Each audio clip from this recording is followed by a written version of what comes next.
What's up, my men? Today, we are talking about something that could potentially transform your sex life, making those deepest fantasies that you have a reality. We've all been there. Those desires that live in your head but never make it into the bedroom. Maybe it's something wild that you've always wanted to try, like bondage or rope play, or that threesome fantasy that you've never had the courage to share with your partner. But what if I told you that there was actually a way to bridge that gap from fantasy to reality, to actually experience what you've only imagined? The secret here isn't just about having courage, it is about having the right approach, the right communication, and sometimes the right permission to unleash your desires.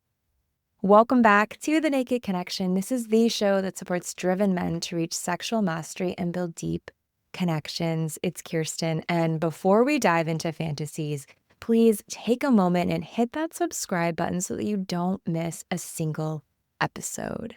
I am so pumped to introduce today's guest, Court Fox. Court is a somatic sex and intimacy coach who really specializes in helping individuals and couples break through their limitations and transform their fantasies into mind-blowing experiences. His work combines body-based practices, tantra, BDSM, and so much more. He has been featured everywhere from the New York Times to Ask Men, and he is here today to dive into all things fantasy. You guys, let's get some.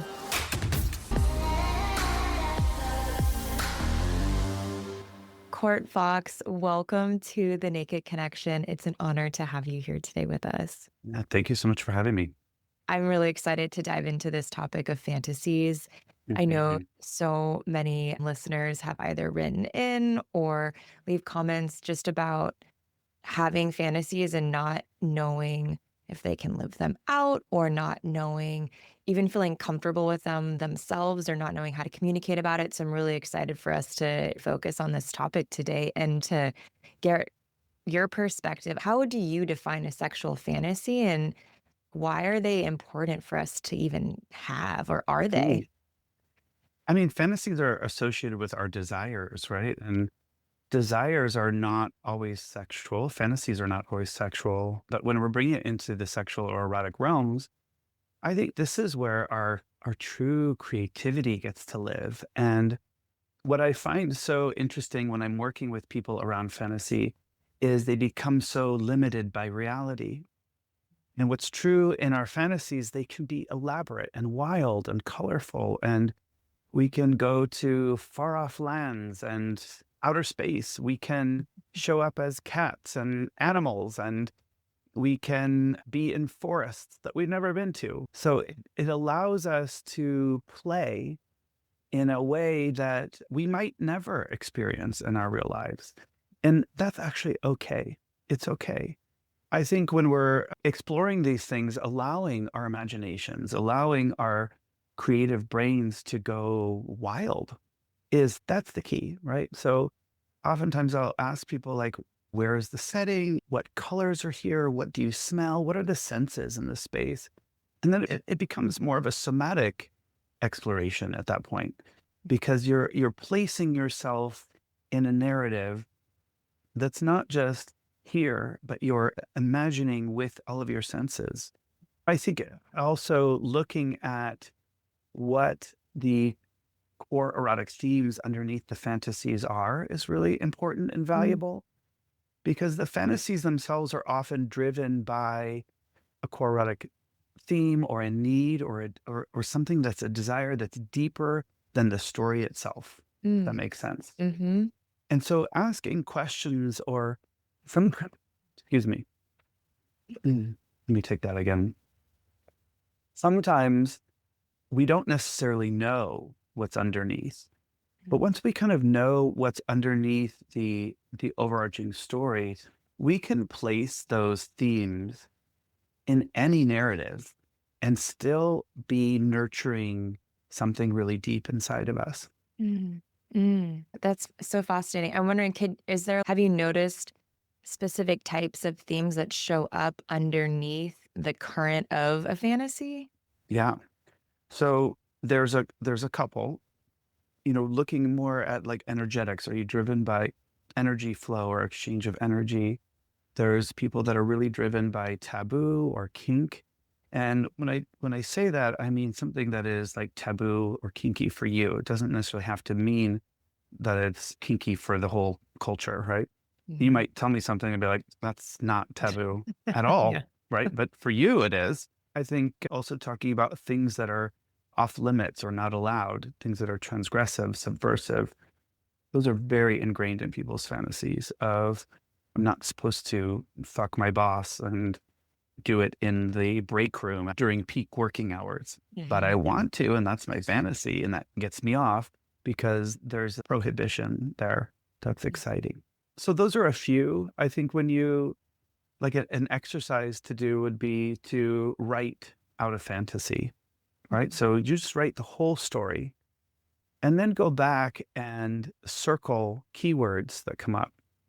And what you'll find is that a lot of times the keywords are clues into your core erotic theme. So, is this about being desired, being taken? Is it around feeling special? Is it around being taken care of or being a caretaker? Is it around secrets? Secrets is really big for a lot of people. It's one of Mhm. mine. Is it about the flow of energy or deep connection, like a spiritual thing of just sort of like happened, right? Happenstance. Is it something that involves prohibition? It shouldn't be something you should be doing or want. And so like when you distill through these words, and they will come up multiple times, these kind of key words, and you'll see them.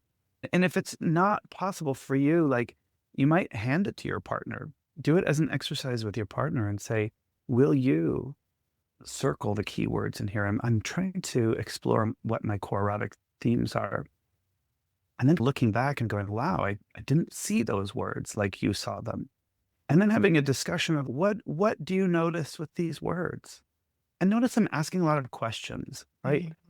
I think in any of these situations, asking questions, like really curious questions, not judgment questions, because that is the thing too.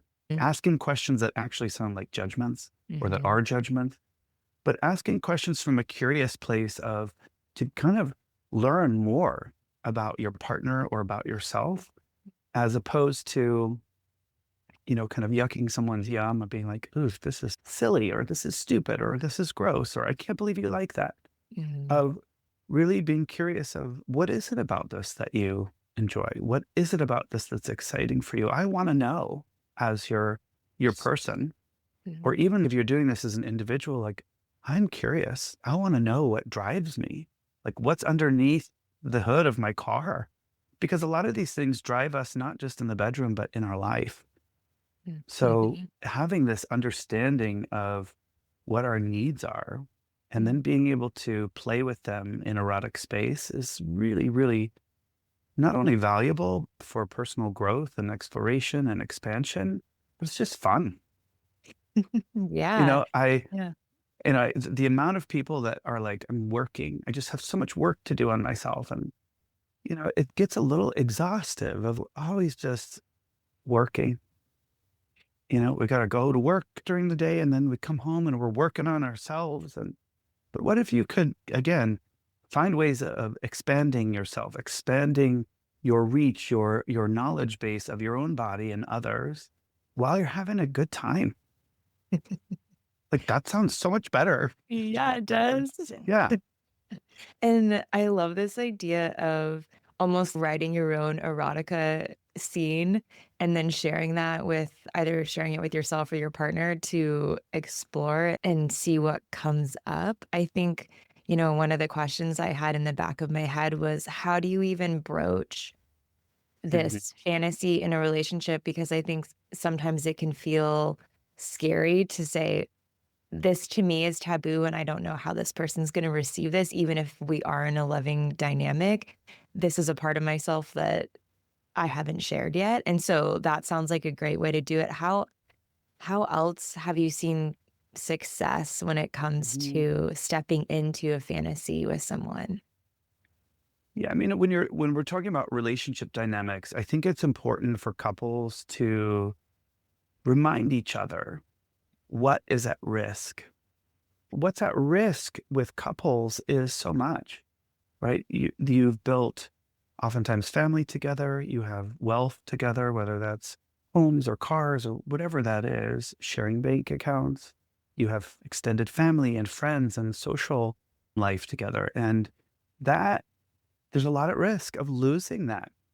And I know it sounds silly if I'm going to share this fantasy and I could lose everything, but that is like a somatic feeling in people's bodies of this is such a deep seated thing and I carry so much shame around it Mm.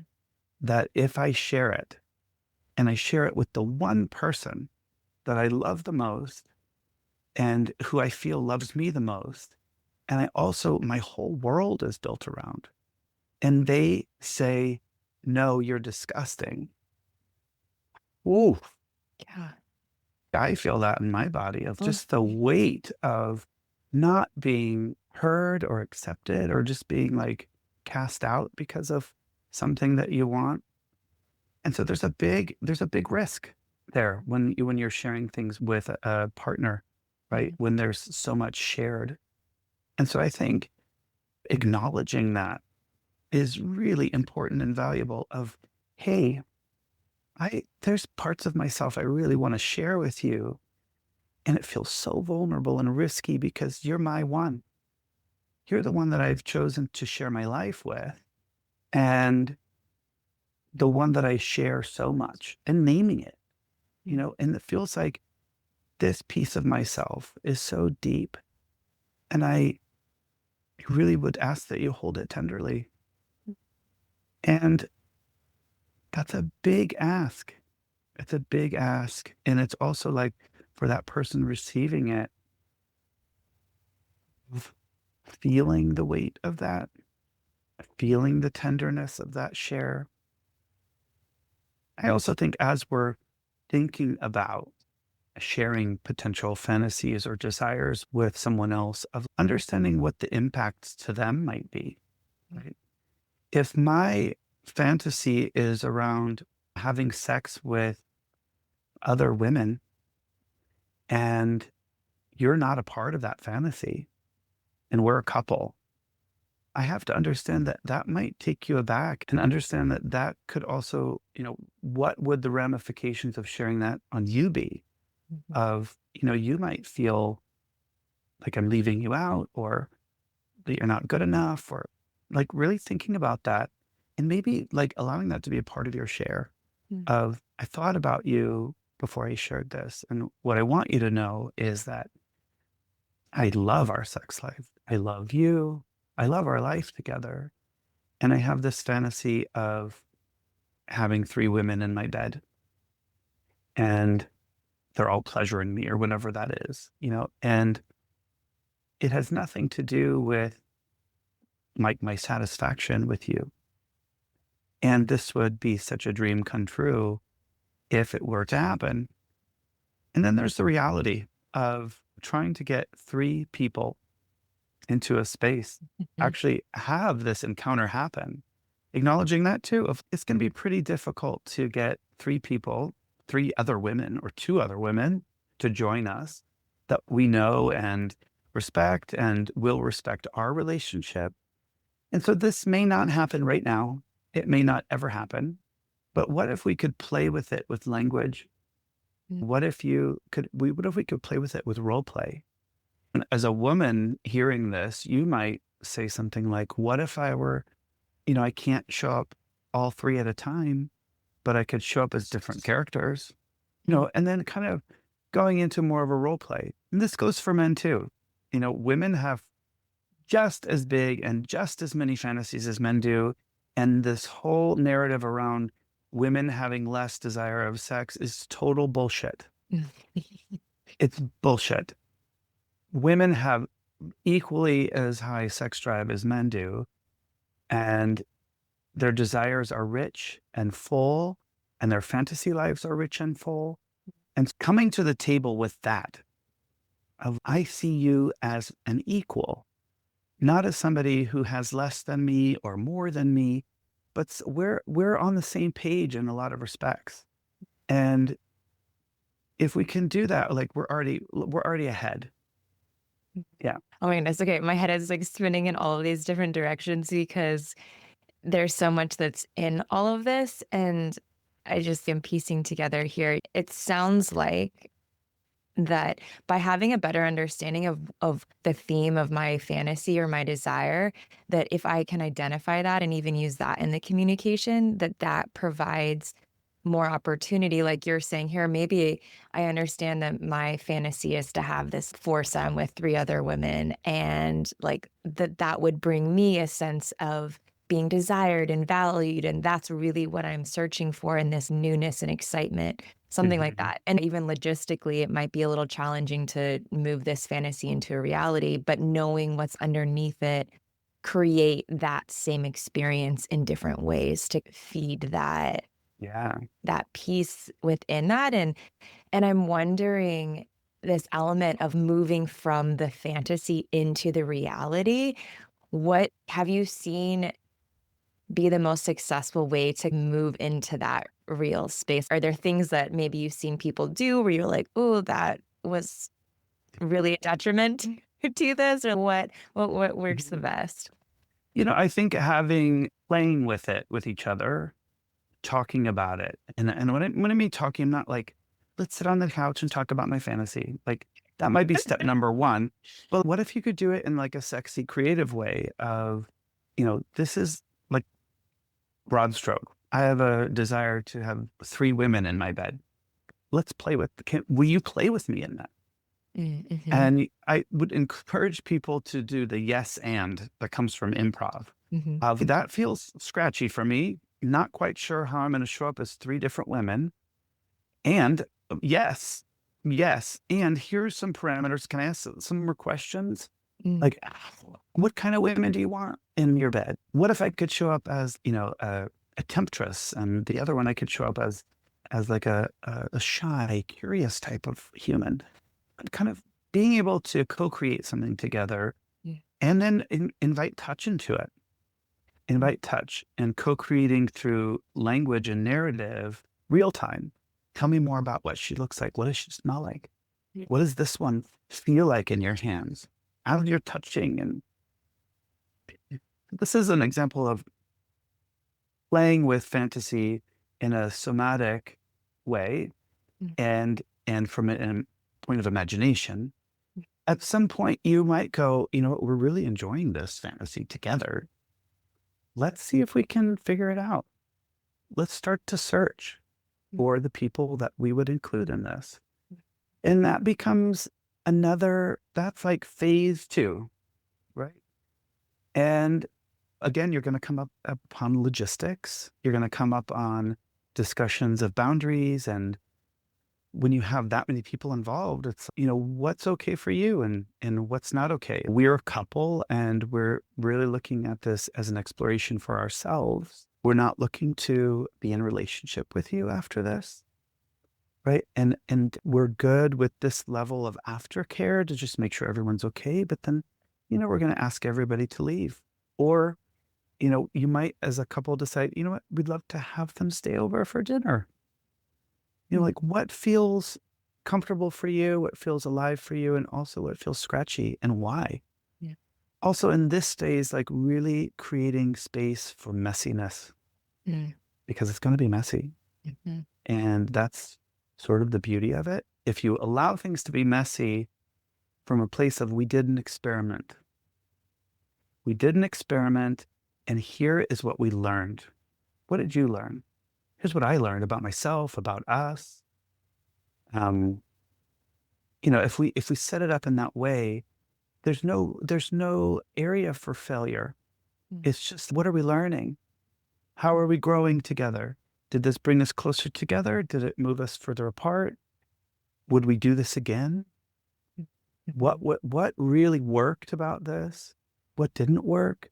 If we did it again, how would we set it up differently? This is like long tail arousal here. mhm. So much long tail arousal. And, for a couple to go into an experience like this, it's a lot of intimacy there. It's Mhm. like teamwork, real Yeah. teamwork. I love this example that we're working from, and I'm thinking in this or in, I mean, really any space, I would imagine that there might be a point where one party in the relationship is kind of like, okay, I don't want to yuck this person's yum. I care about them. I love them. And then also there's a part of me that isn't fully comfortable with this, but I don't want to go there. So I could Yeah. see like when a couple is in a space of managing that, what do you recommend there? Yeah. So there's a couple things. One of the things I see a lot, I'm a primarily gay man. I'm pansexual, and I do work with all bodies, sexual orientations, and gender expressions. But what I notice with straight men and straight women is that there is a wanting from straight men for women to be open and to be receptive and to, and when I say open and receptive, I mean responsive in their bodies and embodied and things like that. But then in life, there is a ton of misogyny, so much misogyny in our culture and lived in our bodies. And I'll even acknowledge that it lives in mine, right? It lives in mine. And when we're aware of it and kind of working with it and understanding why it's there, and is it mine or is it something that has been pressed upon me from culture or society? And then I think it goes the other way too with women and their men expressing themselves. There's so many straight men that have homoerotic fantasies. And yet, when they bring it to their woman, there is this feeling of almost like a rejection of, well, that's not me at all. Mhm. And going into not just misogyny, but homophobia around the desire itself. And so I think if we can, again, understand who we are and why do we have these feelings come up? What is the feeling when my partner tells me something about themselves or a desire they have, and it's not in alignment with who I am or who I thought they were or who I Yeah. am, we are as a couple, of really coming from a place of curiosity again, of, you know, it can feel shattering when somebody shares something that's so outside or left field of who you thought they were. Mm. And then all of a sudden you're like, okay, that's rocking my world a little bit. Mhm. There does come a point too where you might say, that's not my thing. It's not my thing. Doesn't turn me on. I don't necessarily understand, but I hear you. I hear that it's a real deep desire for you. There's a couple options. I'm willing to play with you in this, in sort of role play and fantasy because I love you and know that I'm really like trying and making an effort. And you might find as that person who's making an effort that it's your thing. You might go, oh my God, I thought this was completely something else. This happens so often with rope bondage and Mhm. BDSM practices. Mhm. People are like, it's not my thing. It's my partner's thing. I have no desire to do any of it. And then we go through it and they're like, wow, this was so different than I thought it was going to be. Mm. There's so much depth here. I love the creativity of rope. It's not scary at all. So sometimes the stories, the narrative we have around certain things are directed by porn and culture narratives and things like that. And could we be open to a different story around it? Mm. The other option would be, this is not for me. It's not my thing. And I would love for you to go have it somewhere else. Mm. Let's talk about what that looks like. Yeah, this piece about some of the kink and like moving into BDSM and things like that. I'm wondering if someone is wanting to even just dip their toe into that. Do you have any like best practices or like beginner friendly dynamics that you would recommend or have seen? I would take a class. I would Mm. take a class. I would read books. Depending on where you are in the country or the world, there's certain cities that are very very pro kink, and there's a lot of rope dojos teaching people how to teach rope or learn rope rather. Also, a lot of kink teachers and things like that. I think, it's worth investing, especially with that type of play. If you're starting to include impact play and sensation play, of seeking out some professional advice. If you're just, learning how to lift weights and be a bodybuilder, you're probably going to hire a trainer, you know, Yeah. or at least watch some YouTube videos, or it's specific, and seeking out people who have been doing it or who are educators, which there are educators like myself that teach this, of do your due diligence, find a teacher that speaks to you and study. This, Mhm.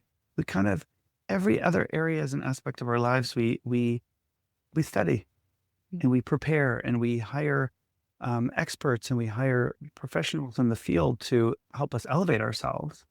And then when it comes to sex, we're kind of like, I should just have this. I should just know. Yeah. And I love that idea. And it's just like it's keeping you back. It's holding you back from learning more, because most people are toying around with the things that they learned when they were 16 years old or 14 when they first had sex.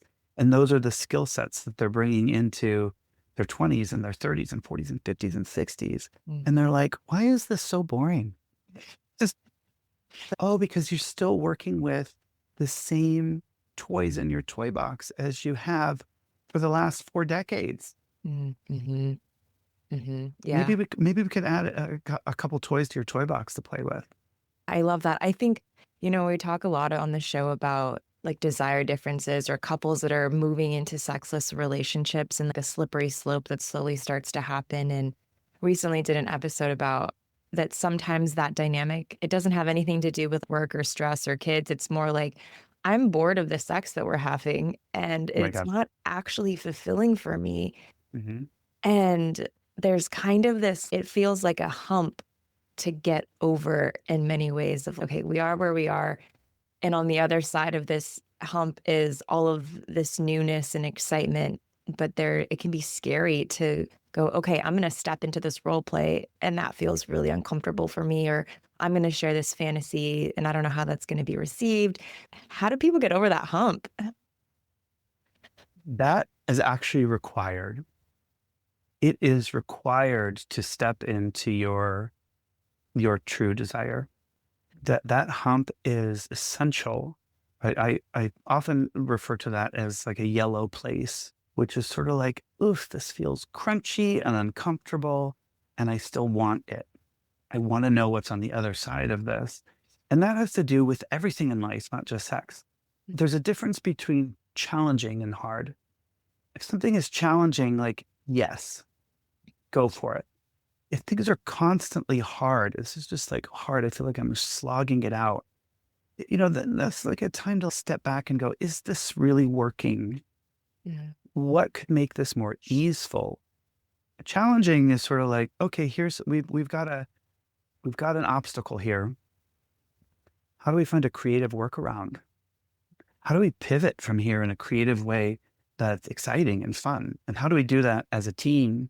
Challenges are actually fun if we're looking at them in the right way of like, how do we figure this out together? But if it's, oh my God, I'm here again and I'm having to figure it out on my own, my partner's not willing, not showing up, doesn't want to talk about it, there's reason to pause and say, is this working? And it's usually not just sex, it's in everything. I want to travel and I want to see the world, and you're not open to it. And so I'm doing it by myself now because I'm getting older and I'm not going to minimize or make myself small just so I can stay with you. Mm. And that becomes a question of, is there enough there to hold us together? Can we respect one another and our own individual journeys, but love the time that we do share together? Or is it just not the right match anymore? Mhm. Ooh, yeah, yeah, Yeah. that's a hard place to allow yourself to Really hard wander. space.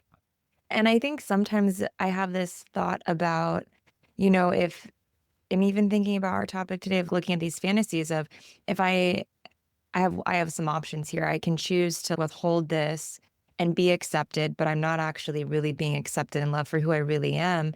Or I can share this and potentially lose this. However, I will have expressed who I truly am. Yeah. Or I will share how I feel and what I desire and expressing all of me, and that could be accepted and loved and received. And holy shit, that would be incredible. Right. Yeah. Yeah. I mean, all those options are possible. Yeah. And I think people need to ask themselves of how do I want to live?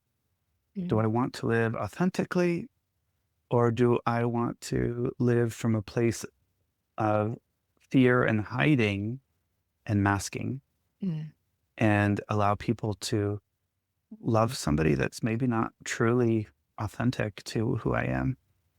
Mhm. And like, again, going back to that risk factor of I could risk losing this all. But I think it's also what do you risk not having in the masking and the not sharing? What do you risk not allowing yourself to pursue or to have? It might be a relationship that better suits you. It might be a life that better suits you, a partnership. We just don't know. yeah. And I think, our human brains have a really good job of catastrophizing things and future tripping in ways that are so beyond what ends up actually happening. I can't tell you how many times clients have been like, "Oh, I thought this was gonna be so bad, and it actually I Yeah. feel so much relief now that I've said this or I expressed this, and it actually went way differently than I thought it was going to." Or, "Yeah, it was hard, but we got through it, and now we're actually closer." Yeah. Like, I think our brains are really good at going in a direction that it isn't always going to be true. Yeah. I mean, I'm currently in a newer relationship. And what's interesting is when we have difficult conversations, that's how we're able to navigate things in a way that I kind of am like, did we just do that? Was that the response that I got? Because I feel actually better, Mm, and so like when I'm met with a desire to listen and understand and comprehend what I'm talking about, and then there's an emotional intelligence to the sharing coming back to me, and it just becomes this, it's so sexy. It's so sexy to be able to have difficult conversations that don't blow up, mm, to be able to have repair conversations that are actually restorative, not destructive. And so as an individual of asking yourself how you respond to difficult conversations, how can you show up differently to difficult conversations in a way that's like not allowing yourself to be triggered or acknowledging that you're triggered and then having an understanding of where the trigger is coming from. The trigger is coming from a childhood wound. This trigger is coming from an experience you and I had earlier in our relationship. Whatever it is, of owning it as yours. mm, I'm making this story right now in my mind about this share that you just had. And this is the story. Is there any truth to my story? And mm, you might go, no, actually. Or you might go, there's some truth to it. Here's how it's true. But this part's not accurate. And then me as a person bringing the topic of what's triggering about this for me is it's reminding me of when I was 7 and my mom, dot, dot, dot, dot, dot. mm, And so like really owning this as like my thing, not projecting this on my partner or whoever I'm speaking to as something that they need to fix or work out for me. mm, I'm bringing something to the table that I own as mine. And then it's like, how can we repair this in me sharing vulnerably with you? Maybe there's stuff that you want to share that's vulnerable too. mhm. Yeah, yeah. And this is making me think about aftercare, which you did mention a little bit before, and thinking about how can we connect after exploring perhaps a fantasy. I know you mentioned some questions around what works, what didn't, what did I like, what was challenging for me, how do I feel? Am I open to doing this again? So some of those questions, but then also what are some good ways to reconnect after exploring a fantasy, especially for the first time? Yeah. I think at any time you are including your whole somatic body, so your mental capacities, your emotional body, your erotic and physical bodies, aftercare should be about praise and not about comments of what could be better, not about how we do it differently. Save that for another time. Yeah. This moment when you're like literally laying in your stew, first of all, allow yourselves to be in savoring mode or like shavasana. Can we just go into a place of appreciation for the experience we just had and allow all those hormones to kind of, ground with each other? And then what I loved, what I loved about this experience was, what I loved about you in this experience was, what I noticed about myself that I loved was, this is the time for praise and ratification. Talk about it over dinner. You know what? I loved all the things that we did. And I was thinking, what could make it a little more interesting for me is if da, da, da, da. Mm. Or, hey, are you open to hearing some of the things I would love to explore deeper next time? So asking for that permission, can I share something with you more deeply? Again, ratification and praise, which is so important. Mhm. It's really important. It's something that I've had to learn how to do better with my partners. It's been a muscle that I need to practice of being what I loved about this, what I love about you, what I appreciate about your body, what I appreciate about your sex skills, what I appreciate about you as a human in my life is. Mm. It just goes so far. Yeah.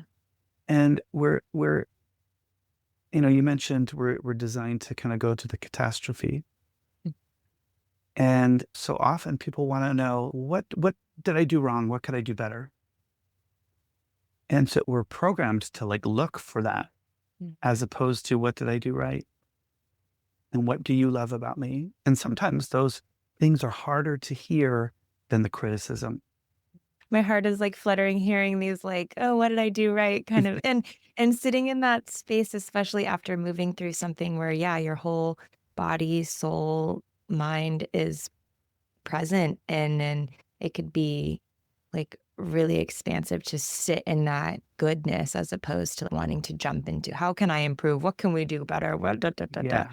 Yeah, so thank you for sharing that. Yeah.